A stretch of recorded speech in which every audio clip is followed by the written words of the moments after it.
Friends, welcome you all on my channel. नमस्ते सबको।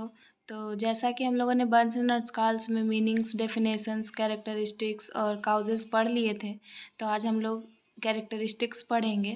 तो आइए देखते हैं कैरेक्टरिस्टिक हम लोग का क्या क्या होता है। पहला है डेप्थ ऑफ डैमेज टिश्यूज, मतलब कि हम लोग पेशेंट का देखेंगे कि उनके कितने डेप्थ तक टिश्यूज जो हैं डैमेज हो गए हैं। दूसरा है age of the person at risk, उस पर्सन का एज देखेंगे जो कि बर्न हुआ है। The surface of the burn body and the total burn part of the body, हम लोग जो बॉडी जला है उसका सरफेस देखेंगे कि किस पार्ट में जला है और कितना जला है। Burning part of the body, अभी देखेंगे कौन से बॉडी पार्ट में अभी भी इन्फेक्शन फैल रहा है। फिर पास्ट मेडिकल हिस्ट्री, उस पेशेंट का पूरा पास्ट का पहले का जितना भी मेडिकल है वो मेडिकल हिस्ट्री देखेंगे। तो ये हो गया हम लोग का कैरेक्टरिस्टिक्स से हम लोग क्या क्या पहले चेक करेंगे। अब आते हैं प्रिंसिपल ऑफ बर्न्स में।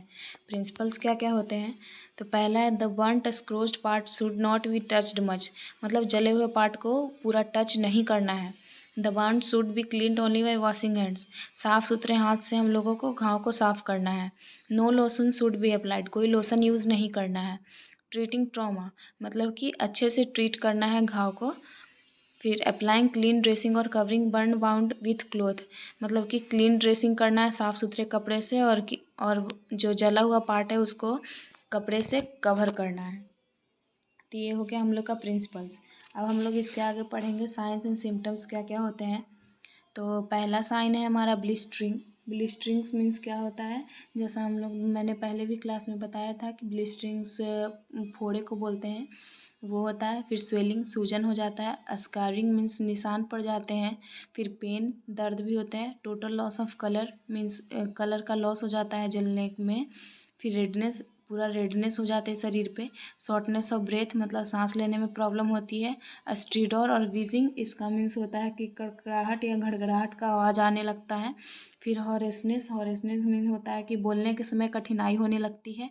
डिहाइड्रेशन, तो डिहाइड्रेशन होने लगती है। नंबनेस मीन्स मतलब कि जिस जगह जलता है सुन्न पड़ जाता है पूरा। इचीनेस, खुजली भी होने लगती है। तो इतना हमारा साइंस एंड सिम्टम्स है बर्न का, ये देख लीजिए आप लोग। अब हम लोग पढ़ेंगे कॉम्प्लिकेशंस क्या क्या होते हैं। पहला कॉम्प्लिकेशन है हमारा हाइपोवोलेमिया। हाइपोवोलेमिया क्या होता है, ये इसमें होता है आपका वीकनेस हो जाता है, कमजोरी हो जाता है।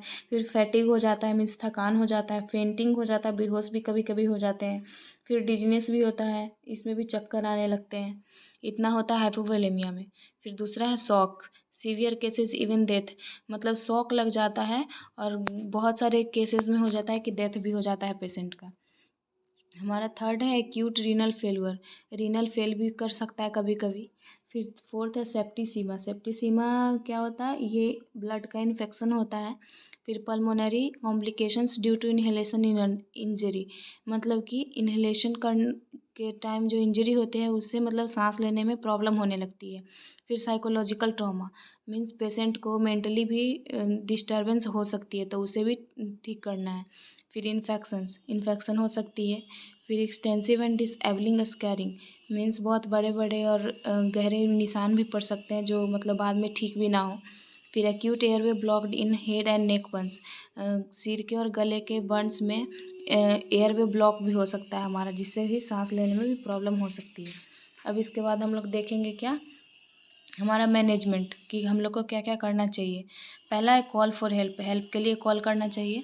दूसरा है reassure the person and keep him a safe place, मतलब कि पर्सन को चेक करना है और उसके बाद उसको एक सेफ प्लेस पे रखना है।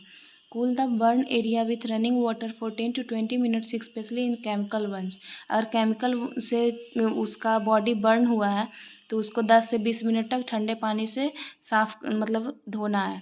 फिर apply silver x cream only for minor Burns, अगर माइनर बर्न हुआ है मतलब ज़्यादा नहीं जला है तो आप सिल्वर एक्स क्रीम भी यूज़ कर सकते हैं। प्रिवेंट कॉन्टामिनेशंस मीन्स इन्फेक्शन से भी आपको बचाना है। Do not puncture the blisters means फोड़े जो हो जाते हैं उन्हें फोड़ना नहीं है। Keep nil by mouth for major burn, अगर बहुत ज़्यादा जल गया इंसान तो उसे खाने या पीने की कोई भी सामान नहीं देनी है। फिर जेंटली रिमूव एनी ज्वेलरी और constricting clothes from the injured area before it begins to swell, और अगर कोई उस पेशेंट ने अगर कोई ज्वेलरी पहना हुआ है या कोई क्लोथ्स पहना हुआ है जो चिपके हुए हैं, वो सबको धीरे धीरे करके हटाना है कि वो मतलब सूजन ना हो उस जगह पे। Don't remove anything that is sticking to the burn. और अगर कोई चीज़ जले हुए जगह से चिपकी हुई है पूरी तरह से तो उसे रिमूव नहीं करना है। Cover loosely with sterile dressing, धीरे धीरे मतलब कि स्टेराइल ड्रेसिंग से उसे कवर करनी है। डू नॉट एडहेसिव ड्रेसिंग, मतलब ज़्यादा टाइट ड्रेसिंग भी नहीं करनी है। प्रिवेंट शॉक, मीन्स उन्हें शॉक से भी बचाना है। अगर बहुत ज़्यादा पेशेंट जल जाते हैं तो उन्हें बहुत ज़्यादा मेंटली डिस्टर्ब भी हो जाते हैं, तो उसे से भी बचाना है। Transfer to hospital as soon as possible, अगर इतने से भी मतलब कंट्रोल में नहीं आ रहा है पेशेंट तो उन्हें जल्दी से जल्दी कोई हॉस्पिटल में ट्रांसफ़र करना है। तो इतना हो गया हमारा मैनेजमेंट, इसको अच्छे से देख लीजिए आप लोग। And thank you so much for watching.